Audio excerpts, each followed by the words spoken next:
markii saddexaad oo gabagaba u ahayd tira fadhiya oo ay maxkamadda sare ku dhageysanaysay eed ka dhan ah Cabdirasaaq Xuseen Tahliil Inac Lulgeela ayaa maalinta lagu soo gabagabeeyay hoolka dacwad qaadista maxkamadda ciidamada qalabka sida. Gudoomiyaha maxkamadda sare ee ciidamada qalabka sida ayaa weydiiyay xafiiska xeelaalinta ciidamada qalabka sida inay keenaan maxkamadda horteeda markaatiyaasha ku xusan eedeysanaha kiiskiisa. markii saddexaad aan galno waaye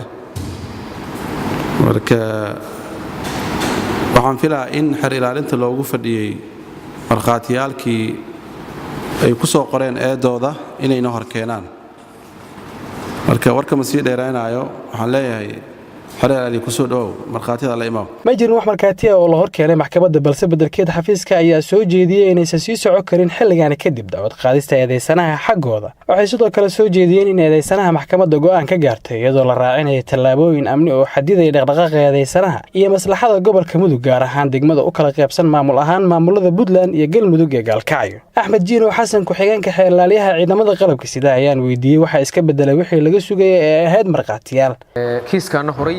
maxkamada kale ay u galeen dukumentigii iyo xukunnadii la soo saaranay ay yaalaan asbaab kale oo waqti dheer dib loogu sii dhiga aanay jirin sidaas ayaan ku sababaynay asbaabta kale aan ku soo gabagabeynay ama aan ku sababaynay waxay tahay in sabab la'aan xukunkii hore ay jirto marka mar haddii ay sabab la'aan jirto waxay kamid tahay waxyaabaha xukunka dhigi kara wax kama jiraan taasna way kamid tahay sababta maxkamadana horay ayay xukunka u jabisay sidaa darteed ayaan waxaan u dhahnay caddayn la'aan darteed lama sii wadi karo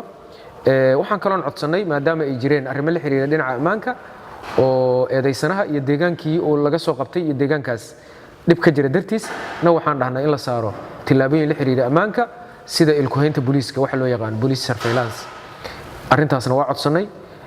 maxkamadda ayaana go'aanka laga sugayaa. dhinaca kale qaranada u doodayay ayaa aad u soo dhaweeyay soo jeedinta xafiiska xeelaalinta waxay sidoo kale ballan qaadeen in ay diyaar u yihiin wax kasta oo ay ku jirto danta guud in ay ilaaliyaan iyagoo maxkamadda ka codsaday in eedeysanaha la siiyo xorriyadiisa. tan uu soo jeediyay xafiiska xeelaalinta oo ah in maadaama uu qalalaasay meesha ka dhacay ay maartay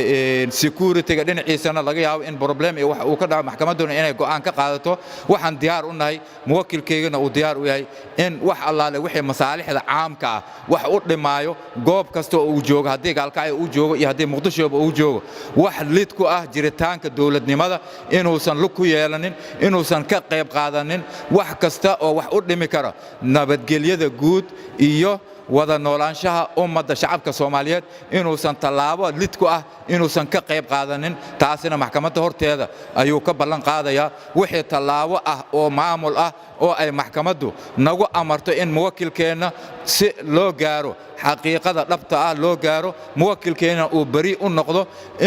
in wixii maamul ah ee ku saabsan lagu dhowri karo jiritaanka ummadda iyo nabadgelyadana lagu soo karo inaan annagu damaanad qaadayno muwakkilkeena uu maxkamadda horteeda uu ka damaanad qaadayo. gudoomiyaha maxkamadda sare ayaa soo xiray fadhiga maxkamadda waxa uu u sheegay dhammaan ka qaybgalayaasha in maxkamadda go'aan ay ka soo saari doonto kiiskan. kiiska sidaas ayuu ku gabagabaysan yahay wixii go'aana maxkamadda dib ay ku soo sheegi doontaa. wabillahi tawfiiq. eedeysanaha Cabdirasaaq Xuseen Tahliil ayaa xilliyo kala duwan loo xiray arrimo la xiriira argagixisanimo. maxkamadaha ciidamada Puntland ayaa xilliyo kala duwan ku xukumay dil iyo xabsi balse November 2018 maxkamadda sare ee ciidamada qalabka sida ee heer federaal ayaa looga fursan waayay kiiskan oo culeyskiisa lahaa oo ay la soo wareegtay waxa la filayaa in go'aanka madambeysa laga gaaro kiiskan soo jiitamay tan iyo 2012. Cabduqaadir Ciise warbaahinta qaranka magaalada Muqdisho.